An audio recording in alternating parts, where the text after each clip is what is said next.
I was not expecting that at all. Life happens. Right. And we're not in control. It's never about the addiction. It's about we have lost connection. If I just have these great jobs, if I have all this money, then I'll be happy. They're not living their lives how I think they should. How may I serve? Or another way to say that is, what's up? Hello and welcome to today's Conscious Conversation. I'm really excited today because we are in for quite a treat in receiving beautiful Miss Kim Garin. And Kim, if you would be so kind as to share with us a little bit about your journey and who you are. Today's topic, we're going to be exploring living a surrendered life and what that means. And it's such a powerful possibility, is the way I would describe it. But Kim, again, would you be so kind as to share with us a little bit about you, who you are, and how you got to this moment of now? In a nutshell, right? yeah. Cliff notes are great. And welcome. Thank you for having me. It's really my pleasure to be here. And what has brought me to this moment of understanding a surrendered life? That's such a huge question in itself. But I think I was an Iowa girl my entire life. Grew up straight A student, people pleaser, appeaser. Don't rock the boat. Yes. And went to pharmacy school, to help people and to aid and serve. And in the process of that, really realized that I wasn't serving the capacity that I wanted to be. Everybody was looking for the Band-Aid fix. And there were so many times I saw things under the surface that weren't being addressed, that we were just masking with something to cover it up. Right. And I stuck with it, Went to 6 years of doctorate training, so you stick with it, and long enough to basically to manifest my own disease. So at the age of 29, I developed MS. Wow. And had to leave my retail job and step into a clinical position so I could be seated most of the time, which is a whole different bear of stress. And with Iowa Medicaid, seeing people that needed something that had to jump through the hoops in order to get it, and realized I just really needed to make a shift. And so I believe that's when the surrendering first started happening for me. Wow, absolutely, sweetheart. That's life doing life, and life having its way with us. It's not always what we want it to be, but it is always what it is, isn't it? Absolutely. Wow. So within that, then, from that time up until now, what have you learned or gleaned regarding living a surrendered life? Like, what does that even mean to you, sweetheart? Part of it, when I first was diagnosed, I really just surrendered and I became a victim in a way. I was looking out here, somebody fix me, somebody take care of this. And after failing 2 medications and thinking about going on a third, I knew something had to be different. So part of it came when enough's enough. I call it when our stuff hits the fan, right? Where it's like, this isn't working. I need to try something else. So going to nutrition school to learn how to heal myself with food, which ended up revolving into a health coaching, wellness coaching position, or just kind of a facet where people were suddenly drawn to me. And so I left my job with no safety net, just took off and did it. And in the process of all that, realizing that the main piece for me in learning to accept things and to kind of roll with the punches was meditation. And so in guiding other people down that path, what I really started to notice was that to surrender, we have to let this go a little bit. And once I let that go, my healing began. The right things showed up. I knew what decision to make. I knew the path to take. I knew not to fight anymore, not to push against, but rather to invite what I wanted in my life. Wow. So just that whole piece of listening to your intuition, and for me, with the teaching meditation component, it's been so powerful because we have a hard time tapping into that if we don't get quiet and still. And so for me, that's really become my fulcrum, is just getting really quiet, and then that's when throughout the day those messages come through. Right. And so I guess surrender for me is just kind of mimicking nature in a way, rather than trying to force, or we've talked about multiple times, you and I, the control piece, where you try to make things a way that they aren't organically or naturally happening to be. And a little bit of acceptance, but that's not resignation. Accepting Right. things and then focusing your vision and your energy on what you want to see manifest in your life. Oh, that's so beautiful. When I'm thinking about what it means to surrender, a lot of times you'll hear when people connect with, okay, I have, name a disease, cancer, or whatever it is. A lot of times you hear people take on the attitude, I am fighting this. And it's not just like you said, and I'm not sure exactly what your words were.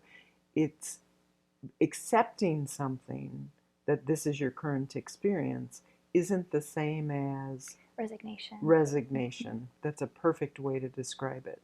So for me, what I've, as I've moved through life and have had so many times and opportunities to surrender, get out of my own way, again and again and again, through life having its way with us, it's not even necessarily about the thought that you're going to lose whatever it is that you're surrendering. So, for example, 3 years ago, going on 3 years ago, I got on an airplane and I went down to Turks and Caicos and I was there for 2 weeks. And as soon as I stepped onto the airplane, like the purpose of it was to just unplug and just to really give myself the time and space to be and to just get intimate with myself. And I just knew I was feeling like everything was magical. All of a sudden, I had plans, and then these 2 weeks opened up. Like, how often does that happen? And so I implored the help of other people. They found a place for me to tuck into, and it was just this magical little time slot. But the minute I got on the plane from Des Moines to North Carolina, I just found myself sobbing silently as I could, but it was a sob because I knew my life was over as I knew it. And this was just 3 years ago, and it's not that I hadn't had continual shifts, but this one was the feeling that my life as I knew it was over, completely over. My role as a mom, my role as a homeowner, my role as a business owner, my relationship with inner prosperity and the community, my relationship with my clients, like everything. It was, I knew it was done as it was. And I didn't know what that meant. And I also knew that it didn't mean that all of that was going to disappear from my life. I just knew that it was about letting go, which is a part of the surrender of the form and the way I currently experienced it. So again, it was letting go of any attachment to it, letting go of any blocks in relationship to any of those things, and let it naturally move into its own experience, if you will. So once I hit the ground in Turks and Caicos, I was able to drive, which was phenomenal because they even have the cars on the opposite side of the road. So I tucked into my place. But I started getting these energetic shifts and downloads. It was quite remarkable. I couldn't leave my condo for 5 days, so I had the food rations that I had bought. And I literally just needed to be within this deep surrendering process. And it was really a very transformational time for me. And once again, one of deep surrender. And I found myself, when I talk about, again, if we surrender our bank account, it doesn't mean that our bank account goes away, but it means that it's not about this having any fears control you or whatever the relationship is. It doesn't mean that you don't do what you need to do in relationship to guidance, but the surrendered component in life. And that's really how I experience my life on a day-to-day basis, because I may have the calendar, this is what today's going to look like, and then all of a sudden it looks like this, and none of those things are being met or addressed. But when we fight, it's like the song says, row, row, row your boat, not anyone else's. Merrily, merrily, merrily, gently down the stream. You don't have to fight it. And that's the whole surrendered piece, gently down the stream. And that piece to me just gives me such comfort. And the whole surrendered piece is an invitation that in any moment I get to get out of my way. And if there's a clearer sense of guidance, even if it doesn't make sense to me, I have to do it, because my invitation is to live a guided life. That's my life. And so even if I don't understand something, it doesn't matter. If I'm guided to do it, and I have that sense and intuition, and really we're talking about connection with self in truth, and it's doesn't have to make sense to you, to me, to culture, but I desire to serve. I love what you were talking about, in getting into pharmacy school through your desire to serve. So, how do you experience surrender in your current life, or what's been your day to day experience of that? What you said really brought up a lot of things for me, because, I think it's Mother Teresa that says instead of being anti-war, be pro-peace. Yes. So just shifting your mentality to what is it that I want rather than focusing on what I don't want. So that's probably one of the biggest mainstays of my life, rather than giving my attention, my energy, which is really the greatest power we have, to the things that aren't going well. Even if it's 99 things that aren't going well, I choose to look at the one thing that is. And, right. And what you said really resonated too, just with it's trust. There's a certain component of faith, that goes from kind of faith to believing to knowing, and knowing that everything's always working out. Usually not in the way we expect it's going to, but that's surrender for me, is just trusting the universe, the powers that be, whatever we call it, to be there and to show up in maybe unexpected, but usually very blessed ways once I step back and take my own agenda out of it. So, and so that's really the space I've been in for the last 2 years. And surprisingly, when I get in that space, the right people show up. Relationships like this happen where it's like I couldn't have orchestrated it, if I would have tried. And it's just that beauty of the unknown. And that's the piece that I really had to get comfortable with. It's just, I don't know what tomorrow's going to bring. I don't know what an hour is going to bring from now. It's living in the moment. Right. And just I think that's where I find myself struggling a little bit these days, because through the healing process, I really had to surrender. I had to release my job. Things showed up. Money showed up in unexpected ways. And I kept being drawn to the things that were leading me to the next step of the path. And it's happened in such a fast progression in 2 years that I've gone through, so many trainings, and then I kind of end up on the other side and say, okay, but then when things get stagnant. So I love that you spent, those 2 weeks in Turks and Caicos, because for me, it's just been at home most of the time, but kind of that Shavasana period, where you're kind of letting it assimilate and integrate. And then, but also being mindful of when you get that trigger or that little impulse or that inspired action to act on something. Right, absolutely. So you talk about stagnation. How are you experiencing that, or what does that look for you right now? It's my ongoing struggle right now, just because for me, the mindset I have around your dharma, your purpose in life, is to serve others. And so for me, it's always been very hands-on, face-to-face, doing.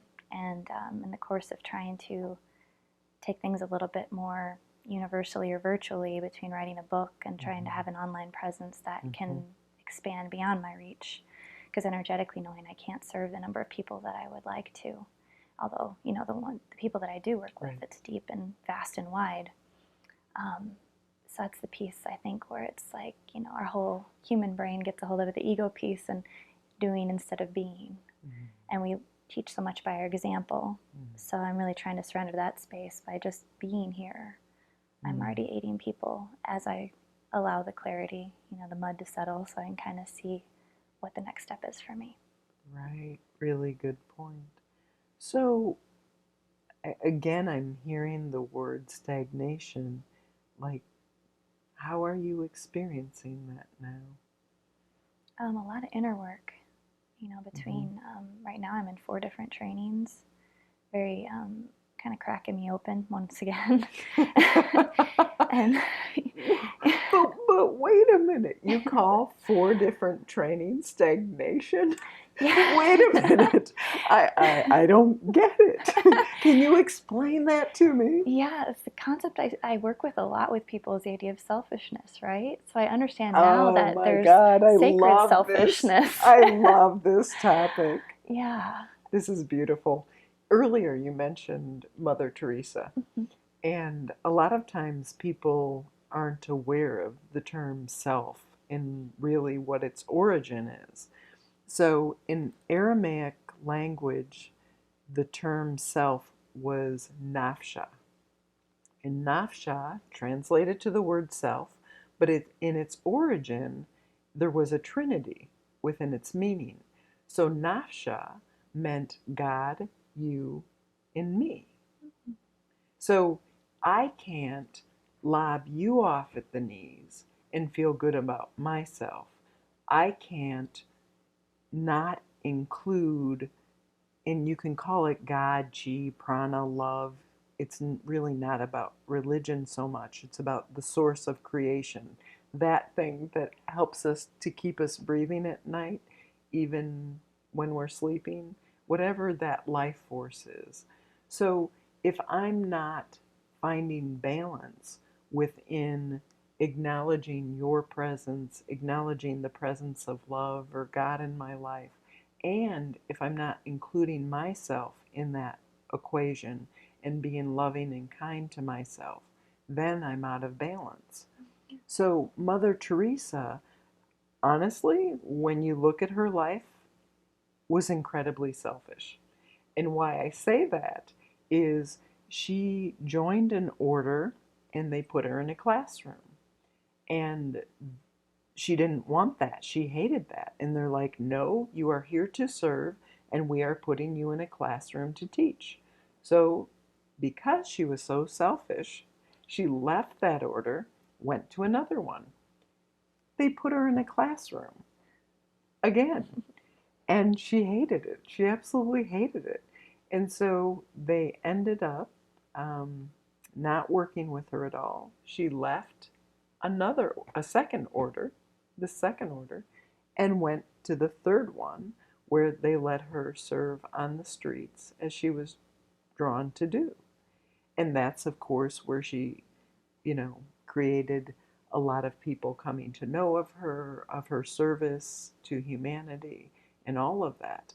But Mother Teresa didn't settle because she was so selfish. She wasn't living her dharma. She wasn't doing what she wanted to do in the little box of a room. And so, how selfish is that?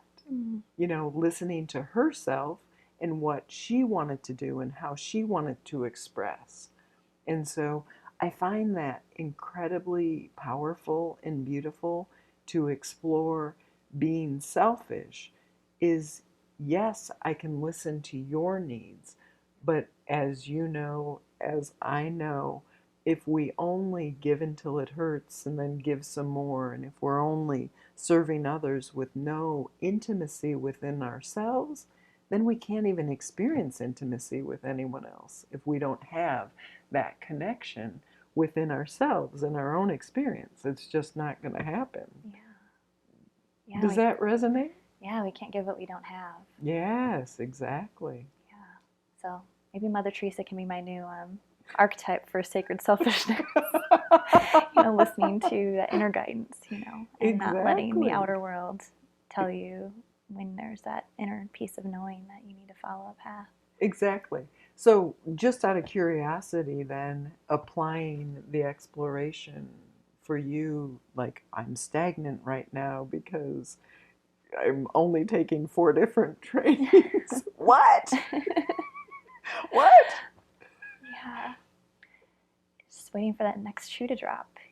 For me, it was there's just a progression in these last 2 years of, this is what I'm doing now. And then it was like I'd line up with it and things would show up. And I think just allowing myself to have that surrender in the space of not having a real clear vision on where it's going, but still taking steps in the direction of it until it lights up.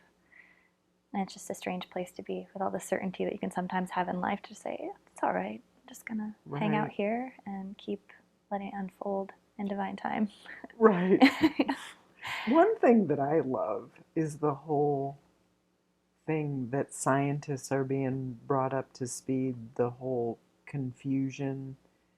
And I'm trying to remember what it's called, the string.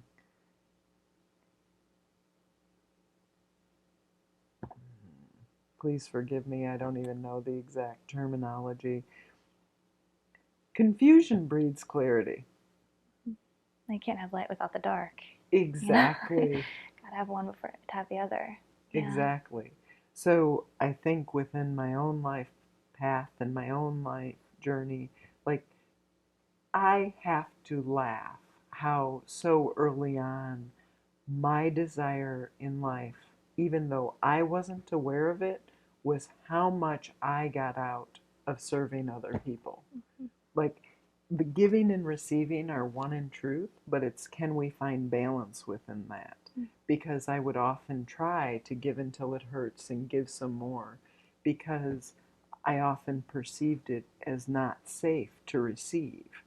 And so, here, how may I serve? How may I help you? But no, no, no, I don't need anything, because of my own personal thoughts of I'm not worthy, I'm not enough, I don't deserve it. Because I had such a lack of understanding of my own self, there was a perception of, oh no, I don't need anything, because I wasn't even aware, like I was taught, it wasn't um, having needs, they weren't going to get mad anyway, so why even acknowledge that you have any? There was a lot going on in my household growing up, and not that that was a bad thing, but it was a part of my journey that I didn't know the importance of connection within myself. I didn't know about personal responsibility, of self-care, self-love, or what any of those things look like. But life is to be lived, and a part of living it, as near as I can tell, is experiencing our own evolution from a place of disconnect, and then we can perhaps open up in awareness to making connections. So again, not making the path wrong, or how it's, given us the gift of awareness. What is your take on the whole confusion breeds clarity? Like, can you, like, to me, that's about getting comfortable with being uncomfortable. Mm-hmm. Yeah, and I think what you said too about, like my big thing anymore is I wear my evolution on my sleeve. You look around us at a world where everybody pretends like they have it all figured out. We're just all in this phase of our evolution, like you said. And so really the transparency, just the vulnerability that I think is going to start showing up more in the world. Those are going to be the leaders and especially spiritual guides that are really going to take us by storm.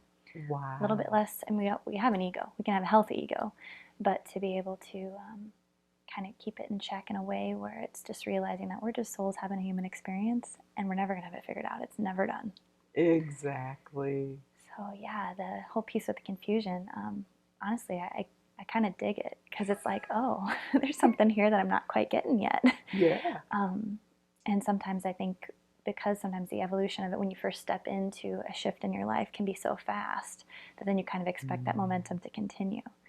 So for me, I think the confusion roots in I should be doing more, when realizing that sometimes our work makes us feel small because it's an internal focus rather than so much giving, like you said. And for a giver, we can deplete ourselves. And so along the lines of prosperity, inner prosperity, a piece of metaphysical knowledge that I learned was that anytime we give, we can place a tenfold expectation on return. So we always get everything we give back if we lay claim to it. Maybe not monetarily, maybe not the same method, but that it will always come back to us 10 times. So that's been a very valuable piece for me to keep giving from a place where, when you get into this kind of mindset, monetary benefits and compensation kind of shift. And it's, that whole piece of self-worth where knowing that your services and that what you do still has value, but at the same time just wanting to give it all away for free, And that's, I think, why, Mother Teresa is a little bit of an archetype for me, just because there's a component to that we can all bring into our lives, where if we don't give, we can't expect to receive. Like you said, there has to be that balance. If we keep things too tight, we hold on. If we keep our hands on things, we can't welcome anything new or anything greater. Right. One thing that I love, a couple of things actually registered with what you were saying, receiving is actually a really vulnerable thing. It can be really vulnerable when you explore it. If I'm giving something to you, I'm in control of what I give you. And yet, if you give something to me, I don't know what you're going to give me. I can't control that. And so the whole receiving thing can be incredibly vulnerable. And when you look at it, for example, in relationship between a man and a woman, when the man gives himself to a woman and she's taking that in, that can be incredibly vulnerable, because here you are receiving in that way. And it can be so beautiful and healthy, and the giving and receiving, in balance is such a luscious, beautiful thing. And if it is something that is being forced upon you, whether it is sexually in that context, or whether it's somebody in your life who's trying to force something on you, whether it's within a job or, a relationship within a family of origin, like that receiving often is not experienced as safe at all. And so being able to be aware of how we're feeling and how we're taking something in, or what it feels like to us, is really an important part of the process of intimacy with self. And that leads to vulnerability, because ultimately our vulnerability and our openness is our power. But part of the vulnerability is, if you're offering me something and I'm afraid of it, even simply by acknowledging, whoa, this is really taking me out of my comfort zone, that's a vulnerability instead. Yeah, I'm tough, I can take this, I can deal, or whatever that might look like. But it's just so powerful to be able to say, okay, I may not have the answers, but I know I'm really uncomfortable right now. And being able to name what our experiences are, and knowing that they don't define us, but the intimacy within our own experience to say, this doesn't feel safe, or whatever it looks like, that's a big deal.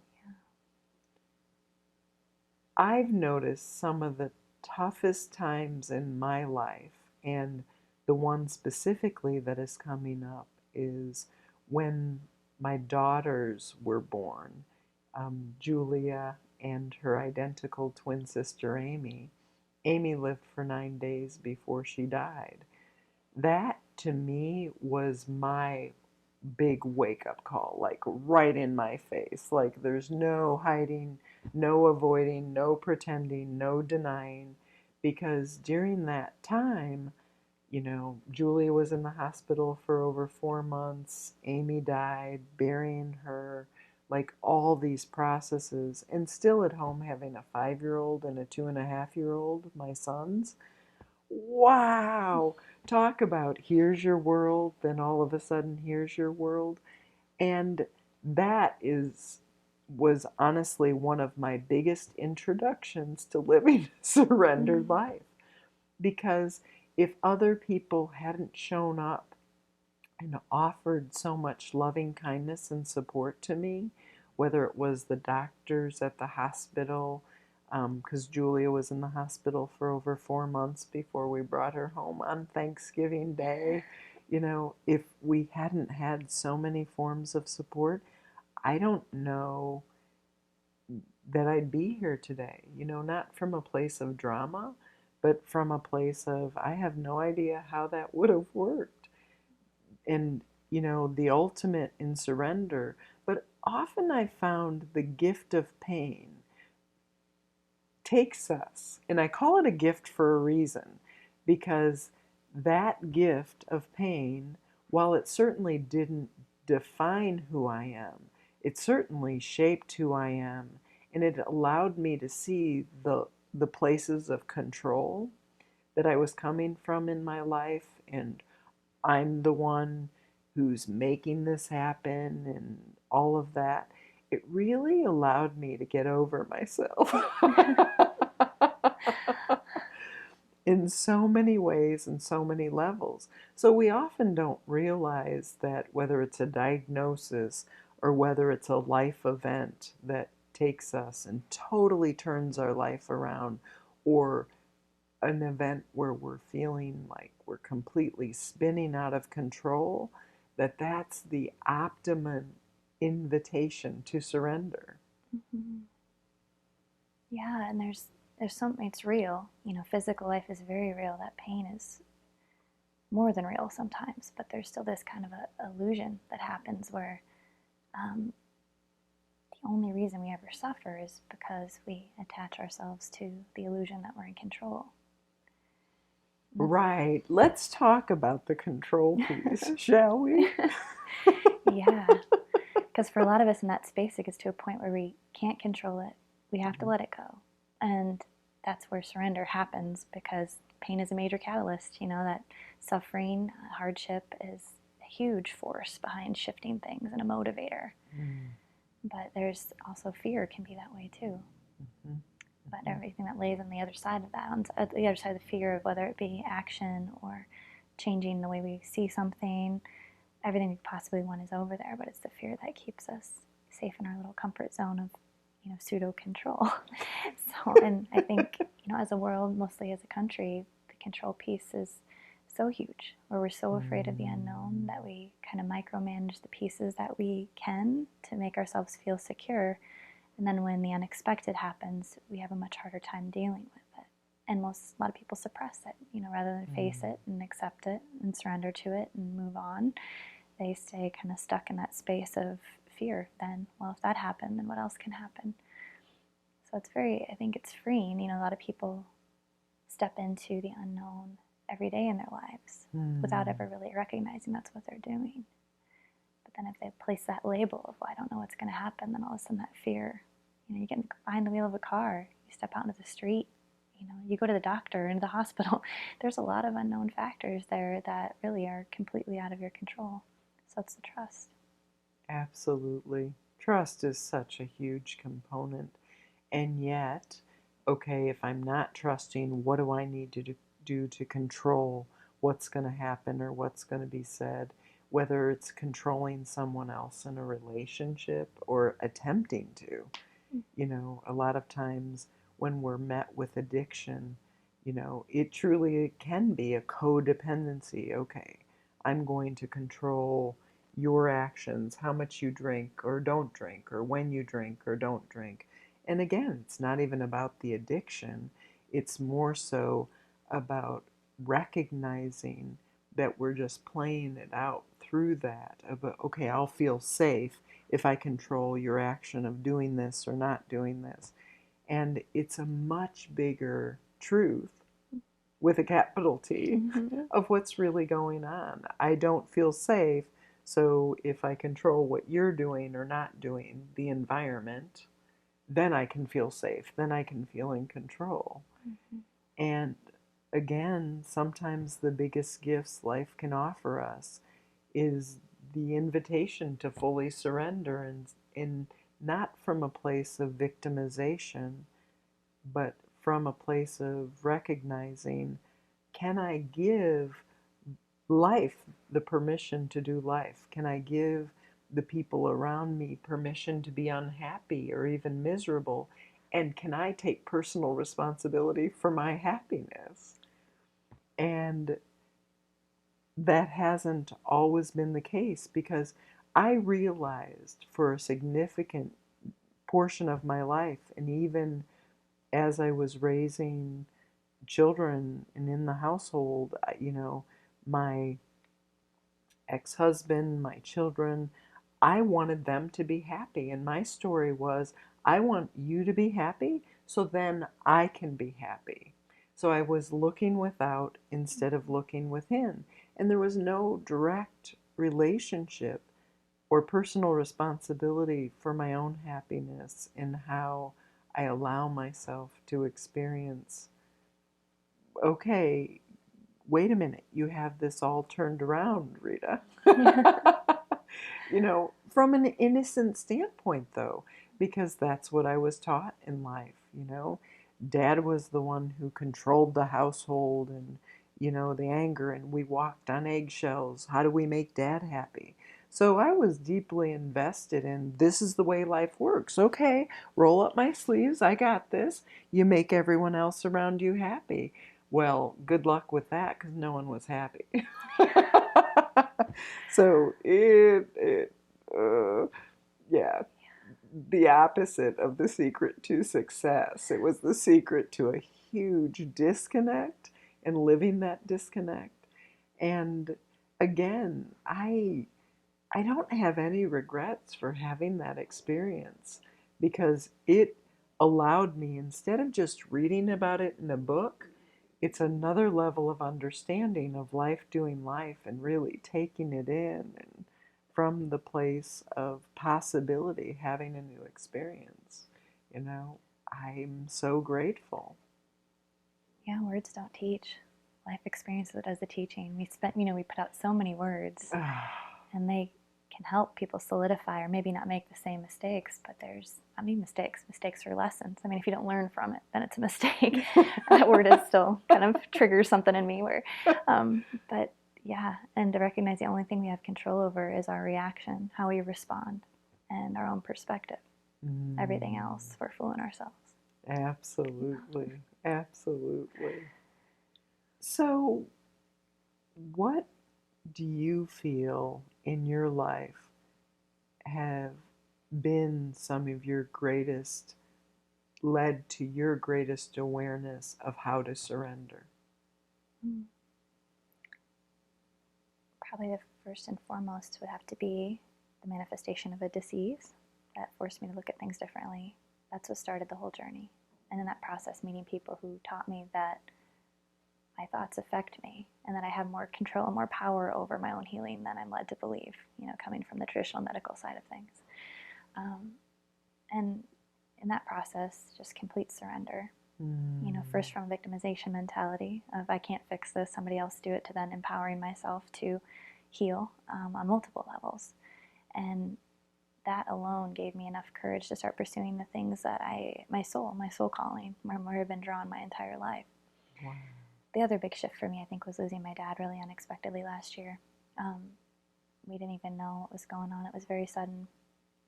And that whole component, like you spoke of, where spending my entire life people-pleasing, wanting him to be proud of me. And in the course of my illness, he shifted with me, where he realized that if I fight life, if I try to force things, this thing rears its ugly head. It's so minimal anymore that I can catch it really early.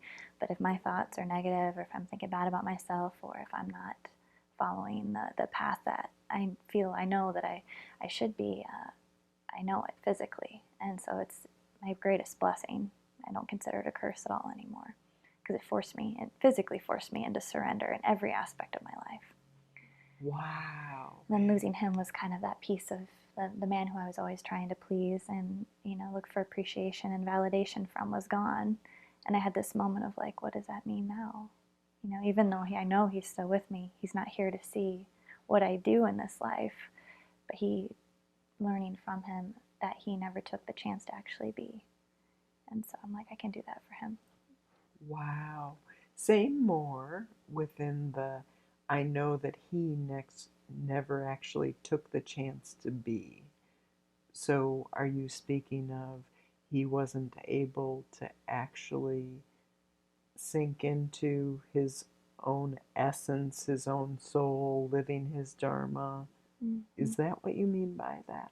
Yeah, and it's all that beautiful conditioning that comes with us, right? Big Yeah. paycheck and Yeah. taking care of the family. And so the most amazing thing is, you know, he left my mom really well taken care of, so we have no worries, and the right support staff around him. It was all set up. He's really provided us a great gift in that, and he's been my biggest teacher, Right. I think, in watching him in that state of vulnerability when we didn't know how sick he was, but when he wasn't getting better and had shingles that went on for a few months, and that excruciating pain that comes along with it, to see this strong, you know, healthy man kind of crumble in front of me into this being that needed my support, and just holding that space for him and trying to help him through that understanding, because his whole thing was control. Every bit of financial, every bit of schedule, our lives even in college, you know, there was a very strong agenda behind anything we did. If things didn't go according to plan, he would not be happy, you know. And then in him watching my journey, and him then golfing more and speaking more of his mind and doing things he hadn't done before. So instead of feeling so sad about the fact that he was just on the verge of actually enjoying life rather than seeing it as a struggle or as a hardship, to then transition at that point, there's a lot of sadness in that piece where I'm like, he never got to experience that in this lifetime.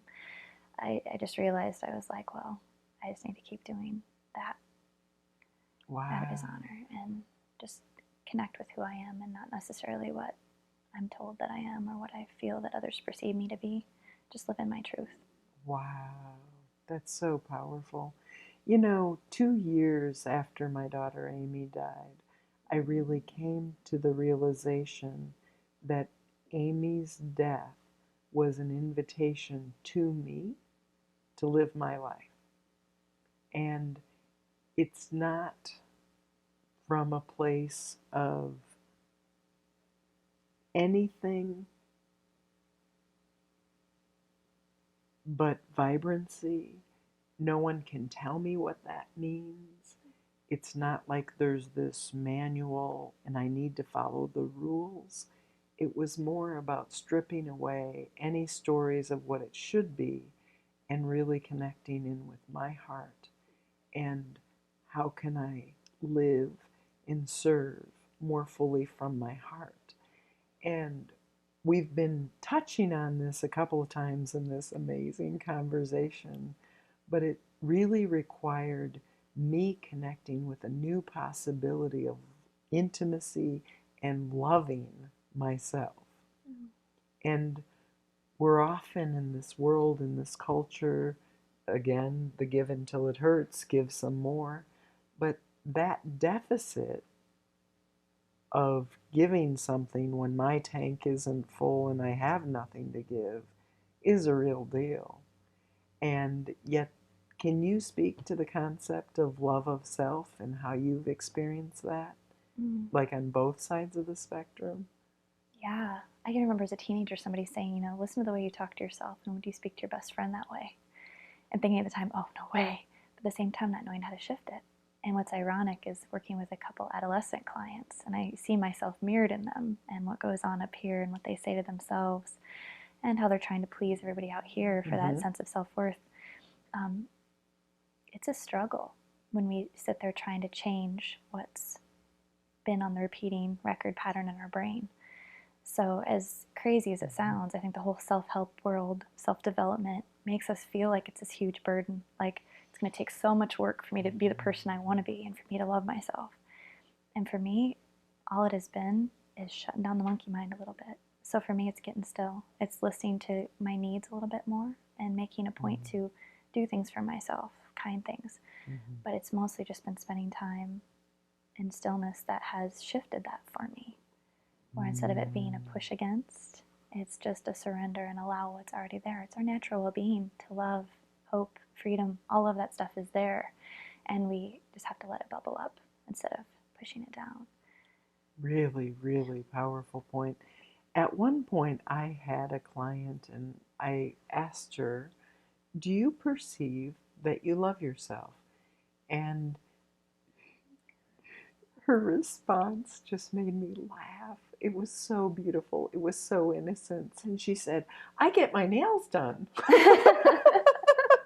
You know, so we think within, like, not being aware of our thoughts of ourselves, how we treat ourselves. Would I want to treat my best friend like that? Would I treat anyone else like that?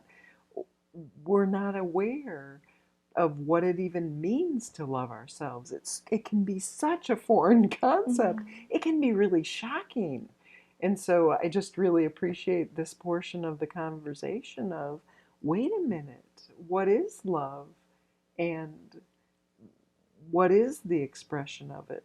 So sometimes when we're not feeling very connected, it can really manifest in a couple of different ways.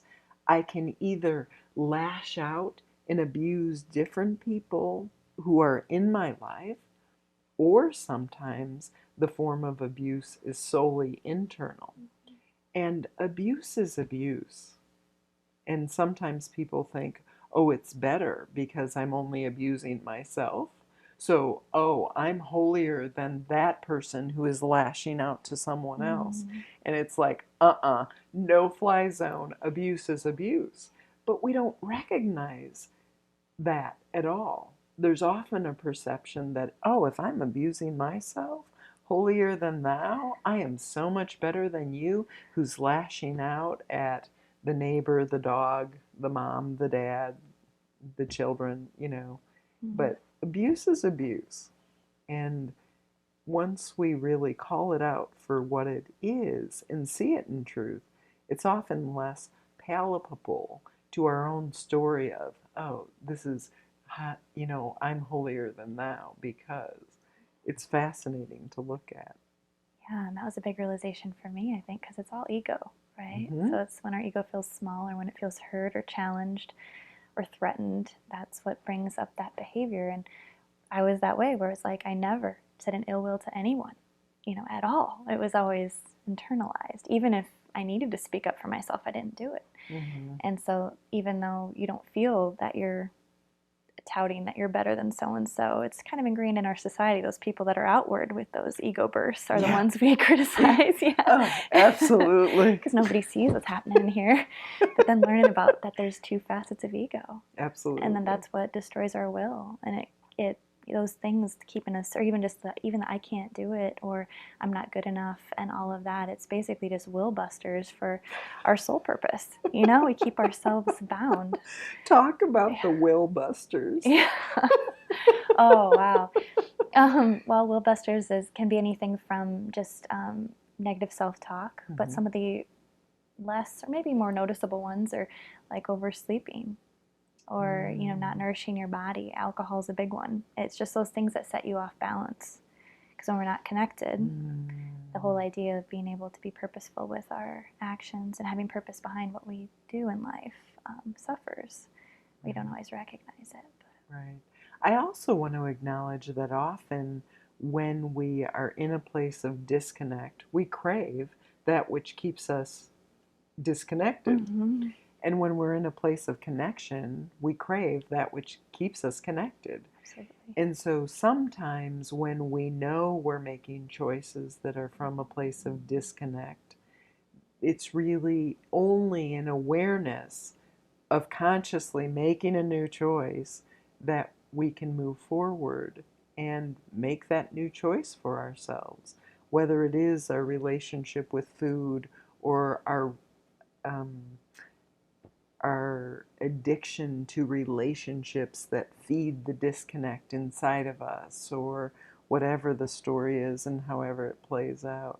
But it's, again, only an awareness. So another component I love about this conversation is it's bringing awareness to, like, how we get into the place of living or not living a surrendered life. Like, control. You know, what is my ego wanting to be fed? Okay. And not making any of the process wrong, because my stories, even though the consciousness of them was so disconnected in any different number of ways early on, like not even making any of that wrong, but accepting it, seeing it for it is what it is, and being able to recognize that those life events that again we think, oh my God, this is terrible. No, no, no. It's just another life event. None of them define us, but they are invitations to allow us to check in, to wake up. Am I living in integrity of myself? And even if the realization is no, I hate everything about my life, if that's where you are, welcome to it, because that allows you, through asking the question and through acknowledging, I don't like this, it's an invitation to take personal responsibility, even if you don't know what the next step is, because again, confusion breeds clarity, to, to step into a new possibility of, okay, I don't like this, and recognizing that often if the pain is greater than the fear, then out of that place of inflammation of pain, we can move to a new place that takes us through surrender into a whole new facet of our lives that we never thought possible. It is such a gift. But born through the gift of pain, often that's one of the greatest components for us to change and to have a new experience. Dagnabbit. What the heck? How about I read about it in a book. I have all the answers.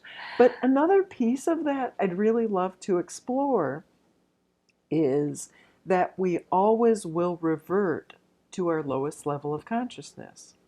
So if there is an aspect of I'm going to abuse myself, or I'm not worthy, I don't deserve, I'm not lovable, whenever that thought is in there, we will find a way to act on it. And in Qigong class at one point, someone asked, why do we do that?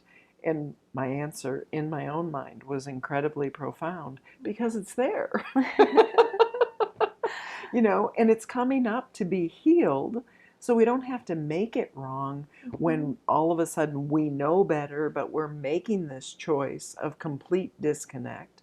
But recognize, okay, it's here. It's coming up to be healed. Oh, look, the abuse, the choices of disconnect, the chasing this relationship that we know isn't good for us, or whatever the story is, or our relationship with food, our relationship. We can even use exercise to abuse ourselves. It never matters really what we're doing, it's what the intention is behind it. So I love awareness of that. What is the pattern? What is coming up for me to be healed? What doesn't feel like it's in integrity of self? And using that inquiry to look at what is up for me to surrender. Where am I not, trying to control, trying to avoid, pretend, and deny that it's even there. Yeah, I've got this. I don't need any help. It's so fascinating, but it truly is about the ego and how it's presenting itself. I don't know if you have anything to add or contribute about that. Well, just the awareness key. I always say to myself and others that awareness is the first step. It's being conscious of it. And then it's making a different choice, or using that as, instead of, why is this happening to me, or why is this happening, to how could this be happening for me? How can I shift that into something that's going to help me grow and evolve?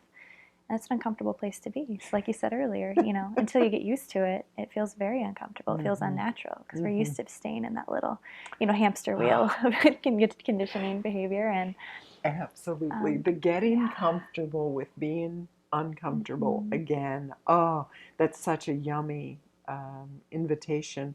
And I want to acknowledge a part of living a surrendered life is often about, can I accept? And recognizing that excitement, oh, I wonder what life is going to offer me. Excitement and fear often are the same things, but excitement we're accepting. Like, oh, I don't know what's happening, but I'm so excited for today. I'm so excited for my life. Well, fear, I have no idea what's going to happen either. You know? So consciously making the choice to live a life in wonder can be such a gift, because we are looking at it from a place of, okay, I don't have any of the answers, but I wonder what's going to happen, and being excited about it, making a choice to be excited about it. Like, okay, I'm going on this adventure. It really is. So I really appreciate that in relationship to talking about how one might approach living a surrendered life. Yeah. I've also heard the excitement piece can also just be shifting fear from curiosity. So instead of the what if, oh no, what if, and what is it that I'm afraid of? Most of the time it's change. So right, right. And let's see, we know that life and change are the same thing. That's a physical law. Yeah, that's the nature of reality. Yeah.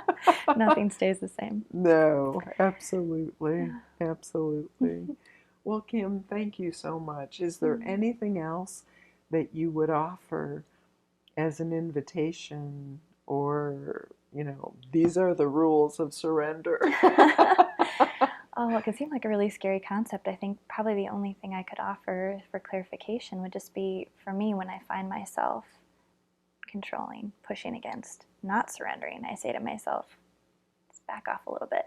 Just let go, just a teensy-weensy bit, loosen my grip a little bit and see what happens. So maybe those situations that we're not exactly willing to just, jump without seeing the net, or take the next step without seeing the whole staircase, just a little bit of practice in our lives, or something that we constantly do that we know isn't serving us, just try something a little bit different way. So there's a surrender piece that doesn't have to be quite so much that I'm just going to lay here on the couch and let life fall on me kind of mentality, just seeking out a different way of operating. As you talk about that, the three words I was hearing are acceptance. Okay, this is out of control in my life. Can I accept it? Because if we fight it, we know we get our booties kicked. And the other part of it that I heard as you were mentioning that was gentleness and ease. Like, we don't have to fight the tsunami that's right before us, because life's doing life. And can I just, okay, with acceptance and with gentleness and ease, what would love do now? Like, what might that look like or not look like? Like, okay, just witnessing it instead of trying to row my boat against the stream, like what is going with the flow, not not fighting it. Oh my gosh, I just think about all the years I felt like I needed to fight how people were, or situations, and what I a beautiful rest in season. love. Yes. That's life, right? Life is love. Love is life. And Yes. I think with spring, just watching the way nature unfolds with ease. Sun doesn't struggle to shine. Grass doesn't think hard to grow. Just using that as kind of a fulcrum for really seeing it in the natural world. Excellent, excellent. Sweetheart, thank you thank so you, much for today. I just love it, and I'm so grateful. Thank you, thank you.